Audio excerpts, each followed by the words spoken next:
वरती काम करते, परंतु आज माझ्याच पक्षामधून माझ्यावरती इतकं अश्लीलप्रमाणे बोलण्यात आलेले की आज जेव्हा मी माझ्या पक्षामध्ये तिकीटसाठी दावेदार होते, पक्षामध्ये काम केलेलं असताना देखील आज मला पक्षातीलच माजी आमदार आमचे जिल्हा प्रमुख यांनी सरळ सरळ माझ्यावरती मला सांगितलंय की जर तुला पक्षाची तिकीट हवी असेल तर तुला माझा जे काय असेल त्या ऑफरनुसार तुला जर माझा शब्द त्यांचा हाच होता, तुला कॉम्प्रोमाइज करावं लागेल.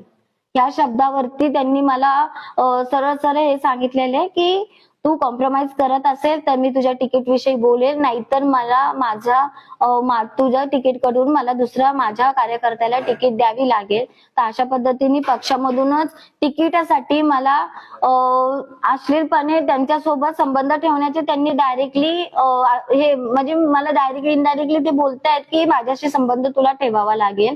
आणि पक्षामध्ये जर असं तिकिटासाठी जर एका आमदारासोबत जर असं माझ्याकडून ऑफर मला देतायत की तिकीट पाहिजे तर तुला माझं ऐकावं लागेल, तुला मला ते सगळं दाखवावं लागेल, अशा पद्धतीने त्यांनी वक्तव्य केलंय. आणि मी अपेक्षा करते की आज आपल्या सर्वांसमोर की मला न्याय द्यावा, पक्षाने माझा विचार करावा की आज छत्रपती शिवाजी महाराजांच्या या भूमीवरती एक महिला म्हणून पक्षातच माझ्यावरती अन्याय होतोय. माझ्याच पक्षाचा माजी आमदार गौतम चाबुकस्वार माझ्यावरती तिकिटासाठी दबाव टाकून त्यांच्या मनाची मनमानी म्हणून त्यांनी माझ्याकडे शरीर वाचण्याची भूमिका ठेवलेली आहे. आणि अशा अवस्थाने मी पक्षाला न्याय मागते की अशी आपल्या पक्षामध्ये नेतृत्व जर ठेवलं पिंपरी चिंचवड मध्ये ते तर आपल्या महिलेमध्ये आज माझ्या अन्याय होतं तर अनेक महिला चुप्पी ठेवून बसले असते ना, असा माझा आरोप आहे की ही घटना आधी महिलांसोबत झाली असणार आहे.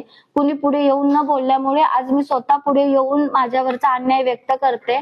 तर आपल्या मार्फत माझ्या पक्षाला मी निवेदन करते की आज जो प्रकार माझ्यासोबत घडतोय त्याच्यावरती मला न्याय द्यावा आणि अशा आमदाराला पक्षाने योग्य तो धडा शिकवावा अशी मी पक्षाला विनंती करते.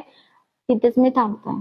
आपण माध्यमासमोर तर आपली भूमिका मांडलेली आहे, यानंतर आपण पोलीस प्रशासनाकडे याचे काय तक्रार वगैरे काय करणार आहात का, किंवा पुढचं पाऊल काय असेल आपलं? मला सरळ सरळ धमकी दिली होती की माझ्याविषयी जर कुठे काही वक्तव्य केलं तर मी तुझ्या फॅमिलीला इथून गायब करेल असे मला धमकी देण्यात आली होती. त्यामुळे मी आजपर्यंत गप्प होते. पण आता जर पाणी डोक्याच्या वर गेलंय आणि मी गप्प बसले तर असंच गप्प इतर म्हणजे राजकारणामुळे असं जो वक्तव्य अशी राजकीय लोक असतात जे महिलांना पुढे जाण्या